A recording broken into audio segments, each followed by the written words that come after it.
Greetings, everyone. I am Dr. Noni Davis, coming to you from Sya Academy, an African Centered School here in North Carolina. I am a legacy owner, 28 years. Since 1996, we have been here. I inherited this business from my parents, my mother, Sylvia Davis, and my father, William Edward Davis, the late William Edward Davis. And today I'm coming to you with a topic about where do we go from here. So we've moved through this election cycle, and we know um, all the craziness that is potentially able going to happen to us as African Americans. But what we um, really need to understand is that we must be a people who plan, and we are um, a resilient people, and we are, you know, this situation could be bad, but what are we going to do? And one of the I'll never forget, I read the book by Dr. King, Where Do We Go From Here, about a year ago, maybe a few months ago, and within this last year, I put it like that. And so um so I want to just have a conversation about what do we need to do? How do we need to think? How do we need to process that? But the first thing I want to do is just go, let's affirm African Americans have made tremendous inroads in spite of the calculated violence committed against our communities, simply for the purpose of subjugation, control, destruction. Europeans have committed genocide, rape, murder, lynchings, theft of land, bombed communities, bombed churches, bombed schools, flooded communities, um, just everything. And we're still here. And in many instances, a lot of us are thriving in spite of it because, that word black joy, black self-determination, we gonna be here. Um, and why? One of the reasons I think is because we cannot be destroyed. Um, and even a lot of culture people, indigenous people, hold on to that thing. We cannot be destroyed. One of the songs that my students sing every year, we do John Canoe, and John Canoe is a whole nother thing. I'll maybe talk about some of that next week, because that celebration is getting ready to come up for in December. But one of the songs that our children have learned is Ishe Oluwa Kolebajeo, and it is a Yoruba song. And this song literally means what God has created can never be destroyed. And I teach science, and so this is very significant for me because there's this law, it's called the law of conservation. And it states the conservation of mass. Okay. And it states that in and I think about a closed system as like a jar, a glass jar with the lid on, and an open system would be the glass jar with the lid off. We live in a closed system to a degree because we have all these layers of atmosphere. Um, you have the troposphere and the stratosphere and the mesosphere and the thermosphere, and then the outer realm, you have the exosphere and the ionic sphere. And because we have all these layers of the atmosphere, it's very difficult for things, asteroids or whatever. Not asteroids, is a comet, one of those two. Asteroids, I think they can come through the atmosphere, but generally they are burned up before they completely make it through, depending on the speed or the angle that they come through. And so when they do hit, it's rare.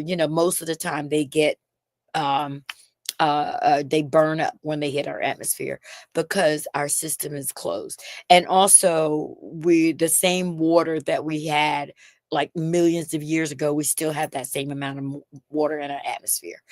um Another example of a closed system is that this man named Reddy, back in, I think it's the 1700s, I'm not sure, but he was an Italian scientist, and he wanted to prove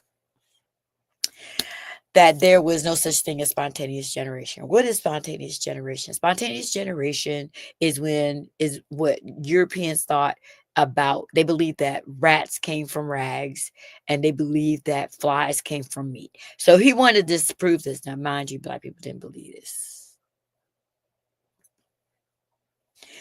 Europeans believe this. And so he conducted this experiment where he put a piece of meat in two jars, and he closed one jar and he left the other jar open. And so of course, the flies were all around the open jar, and they planted laid their eggs on it, and then you could see the larva. And this is how he proved that there was no such thing as spontaneous generation, which is what Europeans believe, just like they believe that the Earth was the center of the solar system. Anyway, moving along. So, in a closed system, the law of conservation of mass states that matter cannot be created or destroyed, but is transformed from one form to another. Black people, that's us.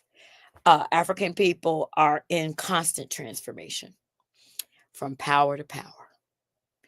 How do we know this? Well, when you learn our history, especially those of us whose ancestors came from Africa, were transported here during the Ma'afa on these slave ships. We came as all of these different ethnicities. We came as Yoruba and Igbo and Fula and Mandinka and Amende and Crew and Fanti and all of these people from Cameroon, from Angola, all the way around to Mali, and even some folks from Madagascar. I mean, we were just kidnapped and brought over here. But once we were brought here, we had to be transformed, and we became this new people, and we forged a new identity in this country. And so that's just one example of how we move from one space and turned into another space, become something else. And there's like this swinging back and forth of this pendulum. We gain, and then we lose a little bit, and then we gain some more, and then we lose a little bit, and then we gain some more. We push forward, and we just keep trying to push against this foolishness that we have in this country, and then we become we end up with even more than we had. Every time we push, we get pushed back. We take, it's like we take 10 steps for. I always disagree with people. They say we do, 2 steps forward, 3 steps back. We have never gone back into full enslavement as a group. Now, there have been pockets of people who were still mistreated, but for the most part, we have continuously made progress, maybe with a couple of steps back, but 5 steps forward. And so you think about it. We transform into a new people. We blended our cultures. We fought the culture identities of all these different ethnicities. We forged a new language, whether it be Creole in Louisiana or Creole or in Gullah Geechee or how we speak, English in New York and New Jersey or whatever. We created our own language.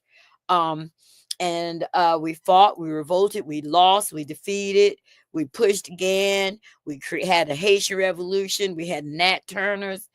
We had Denmark Vesey. We on these plantations, we did slowdowns. We burned crops. We ran away. We created maroon communities, and we pressed forward. And then we got the 13th Amendment. We fought for our freedom in that Civil War. We got our 13th Amendment, freedom. The 14th Amendment, citizenship. The 15th Amendment, the right to vote. Then we went on with Reconstruction. Then we had another setback. And then we had to go back through Jim Crow, segregation, and all that foolishness. And in spite of all that, we were building schools, we were purchasing land, we were building communities and churches and businesses and hospitals and banks. We had another setback, violence, because this is the only way white people know how to get reclaim their time, is to kill people, destroy people, burn stuff up. But then 1900s, 1950s, we continue to build. And some of us were able to step into some of these doors and become very prosperous. We still have property, yes, but we moved through these spaces, and we had our leaders, W.B. Du Bois, we had Marcus Garvey, we had Booker T. Washington, we had Ida B. Wells, we had Mary Church Terrell, we had Sojourner Truth, we had Frederick Douglass, we had all these people, Martin Delany, all these people, Henry Highland Garnett, all of these folks that I've talked about over the last few weeks, who pushed back. And we led our protests, and we've gone through, we had our civil rights, we had protests, we had boycotts, we pressed forward, we had assassinations, we did Black Power, we did Black Panther, and then we got Barack Obama. We had DEI, we got affirmative action, we got multiculturalism, and Kamala Harris. And now here we go again. Here we go again. These white people are mad because what? We can have two Black people become president within a 20-year period. They were like, oh, hell no. Pardon my French. But I understand where they are, because they know, every time we gain ground, every time we lose ground, let me put it like this. To me, in my estimation, from my understanding of history, every time we look like we've lost ground, we get ready to gain a whole lot more. That's what the history shows me. So, some of us, that doesn't mean we're not going to have any pain. It doesn't mean we're not going to lose some folks. It doesn't mean that there's not going to be any violence. I didn't say none of that.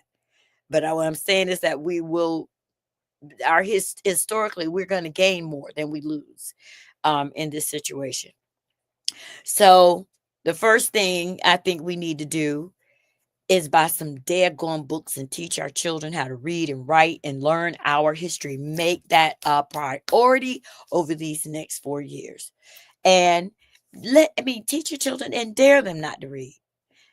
Don't let them tell you, well, I don't want to, I can't, I don't like. Nobody cares what they do. We better make it our mission to train our children to know who they are, know who their history is, because that's the only way they're going to be in power, because they're not going to be shocked by this nonsense, first of all, and then they're going to know what to do when they deal with this nonsense. So my first recommendation is to learn your history. Make sure your children know your history. The second thing to do is, are you safe? So one of the first things our ancestors did when they got free was create their own communities. And so I live here in North Carolina. North Carolina is ranked number 8 of the states with the highest populations of Black people. And we have, I think it's 20%. I have to go back through here. But if you go on this site, and it's called The Soul of America, let me show you the site real quickly. Where is it? No, that's not it. Soul of America. I don't know how many of you are familiar with this site. It's called The Soul of America, and it has a whole lot of, this is just my picture of it, but Soul of America and a world of Black travel. It has so much stuff on that website about different events, different places to visit, all across the United States. And so, but the first thing I want to do is talk about Black towns all over the country. We need to find that Black people created these safe spaces for us to dwell in. And so you need to know where your community is, because we don't know how stupid it's going to get. So know where your community is. And in North Carolina, we're ranked 21%. We have 21% of Black people live in North Carolina. So I had another clip here. And so these are the top 10 blackest cities in North Carolina. So you got Wadesboro, 72%, Henderson, Kinston, Rocky Mount. You got Durham at 38%. 38. Durham is the 21st largest. Raleigh is 28%. I don't know what, can't remember what number. But the top 20 cities in North Carolina are Greensboro, Fayetteville, Whiteville, and some of these places only have. There's Elizabeth City over there in the top 10, Oxford, North Carolina, Rocky Mount, and you see these are pretty high percentages. But a lot of these towns, like the top 10, I think the most people in is are like in Rocky Mount. That's like 55,000 people in Rocky Mount.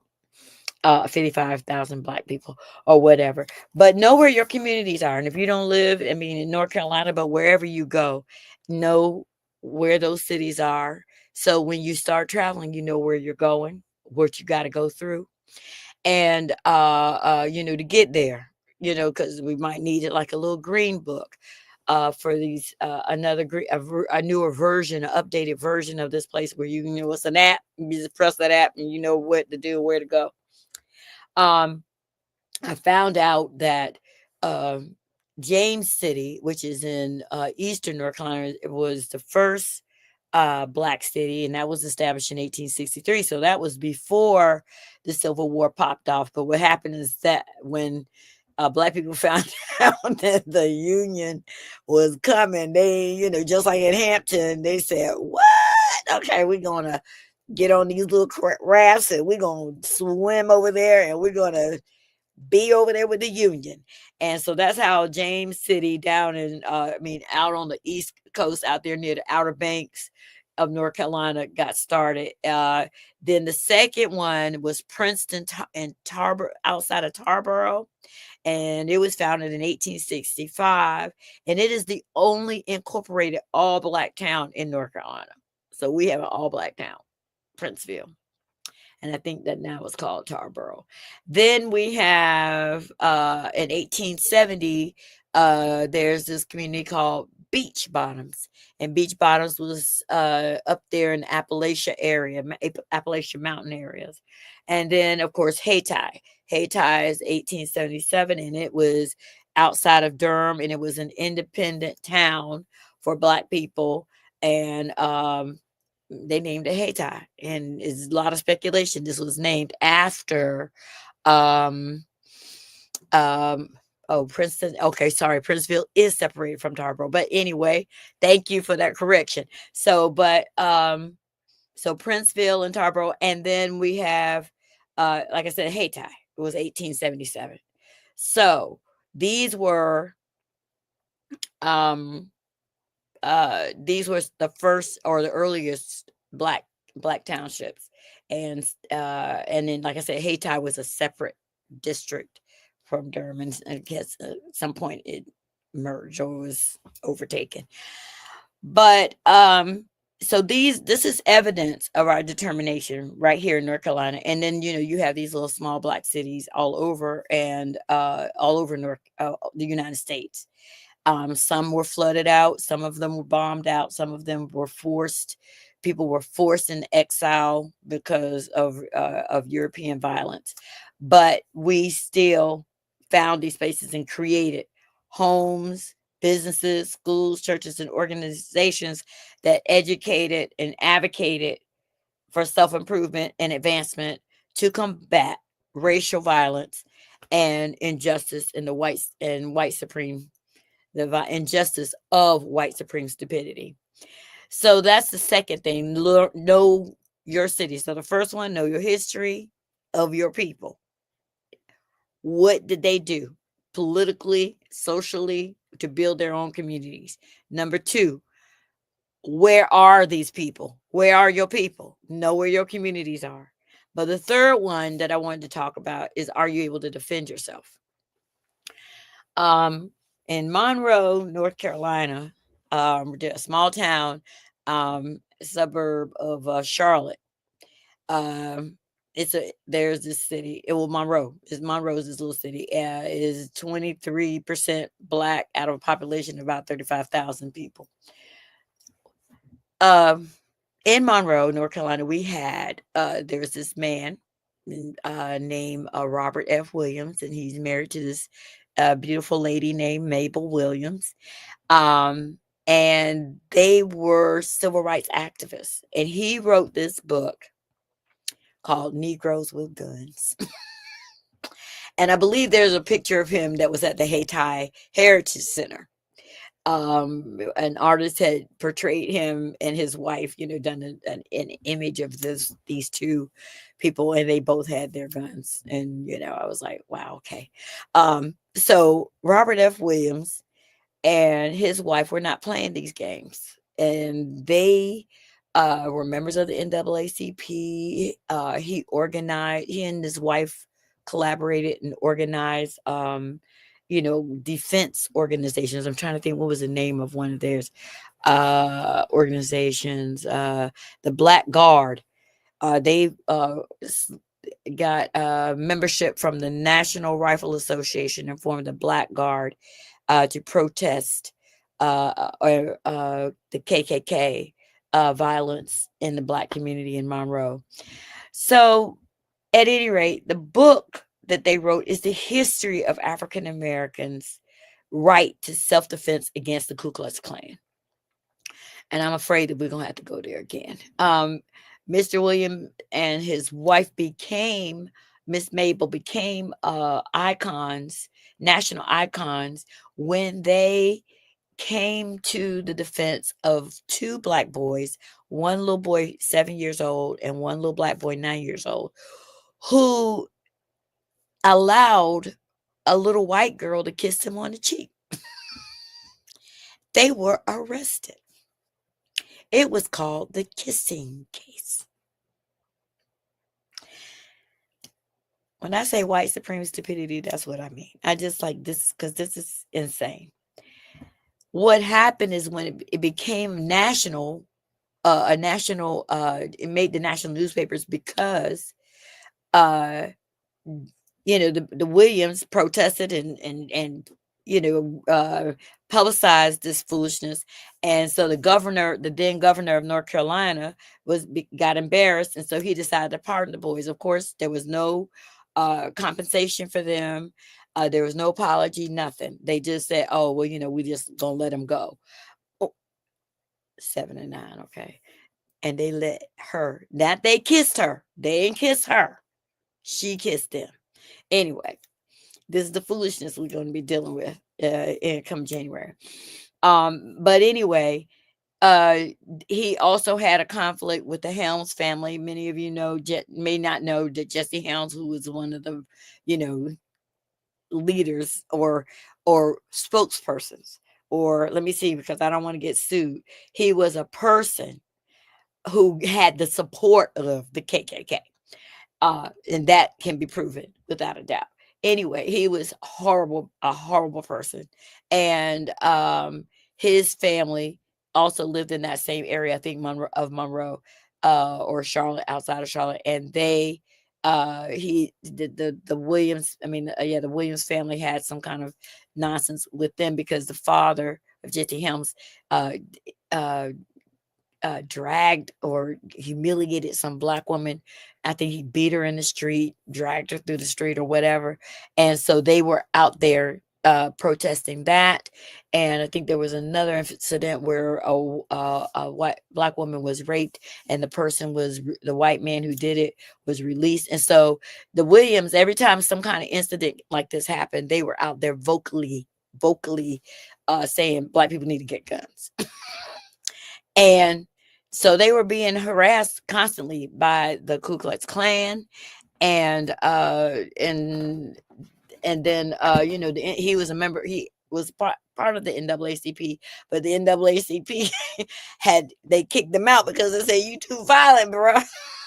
so uh so he was also one of these people. The Williams family, there was a whole story about him helping out with the freedom riders during that time. And they would follow the buses and they would be locked and loaded. And if those buses were pulled over or anything, or they tried to harass the Freedom Riders in any way, he was one of the people who were protecting them along these Freedom Riders. At one point, though, um, during wait, now so I want to re-emphasize that the KKK was very upset with these people, so they were after them. And they also found out the FBI, while the FBI was supposed to be defending Black people, they were also aligned in some ways with the KKK. And we're seeing that, right? People can commit crimes, and the government can't figure out how to prosecute this person who has committed crimes and has been found guilty by American citizens, but they dismissing cases and all that kind of stuff. So it's interesting. So things ain't changed that much. Anyway, at one point, the Williams family had to assist a white couple who was about to be attacked by a black mob. I don't know the details of it, but the FBI used his attempt to try to save some white freedom fighters. Turn that into an FBI. They charged him with kidnapping, and so now the Williams had to escape. So they escaped to Cuba, and then they went and lived in China for a while, and then I think like 1965 they went to China. They were asked, Mao Zedong asked them to come to China, and they stayed there for about 4 years. And then but during that time when they were in Cuba, and in Cuba, they started a Radio Free Dixie, which was a radio show that was focused on news in Eastern USA. He started a newspaper called The Crusader, and so they just really had an amazing life. They had to leave this country, but they did come back, and they settled in Michigan. And Mr. Williams became conducted research in Chinese studies. He became a diplomat to China, and between China and the United States. And his wife continued her political career as well. And beautiful pictures of them. Let me show you the picture of them, and that was used in on the cover on their book. It's a photo of them. This is Remembering Southern Black Mabel Freedom Fighter. That's Mabel, and that's her husband, Rob. And that was for a PBS film, Negroes with Guns. Rob Williams and Black Power. She was 82 years old when she died, and she was dressed in, beautiful African garb. And so she died in 2014, and he died in 1996. So they lived to be old people, and raise their children and everything. But those are the three things we got to do. We gotta learn our history, number one, so we know how to deal with what's getting ready to come, and be ready. Be ready. Number two, we have to know where our people are, build our own community, go back into your communities, insulate yourself in your community. And number three, we're gonna have to be Negroes with guns. We're going to be Negroes with guns. We're going to be able to defend ourselves. And that's not, I'm not propagating going out here and starting anything. I'm out here saying defense. This is all about defense. And I think we have to be mindful, and we have to be real about what our situation is in this country. Don't play no games. And, Black people don't have the history of in beginning or starting things, but we do have to protect ourselves and know what we need to do. I say. I'm a St. Sya student. Of course, I walk into the sound of drums. I'm a St. Sya student. Of course, I know my mother.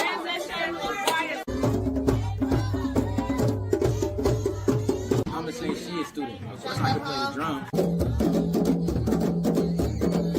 I'm a Sya student. Of course I can work with my hands. I'm a Sya student.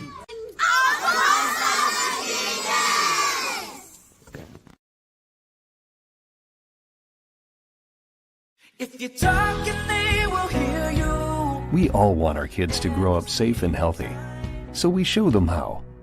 And we tell them with honest conversations that let them know what we expect. Not just one time, but every chance we get. That's especially important when it comes to alcohol and other drugs.